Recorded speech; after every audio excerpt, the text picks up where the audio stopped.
tholo lên thoại khóa lên râm tròn xì gần chân ni dày dôn hello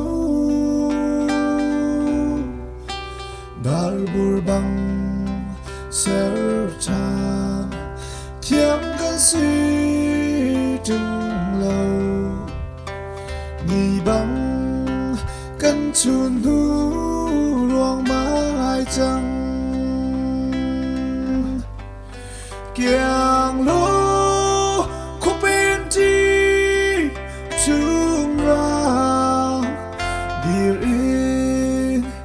chuan lao ram lệ loài lăng mà xa thấy ta thính và quang trong ta lên limcia run thêm in phàm về nam mô chim khi rung phang lô cây kiang bông lung si vang ở đại đình in chun kinh va phàm kia mar dây du ngắt lên lung kia hơi ọc ní na cha trong lâu kiang lô khúc bên chi chung ra điều in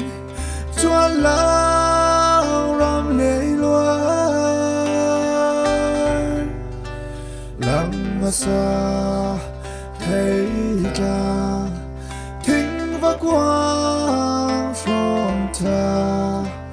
lên limcia run thêm in phàm về nam mô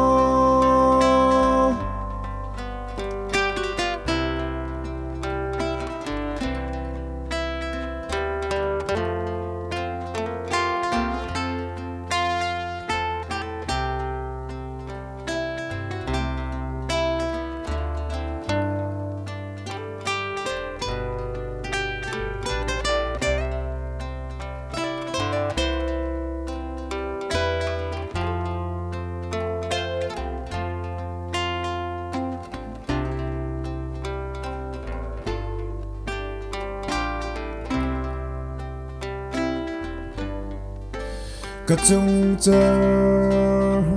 liền đi đi lên lại những lô rầm rung rê lại râu linh in cả chuan lên thiêu băng cân khít cha run lòng ai dễ lắm tràn tin muôn tráng phô na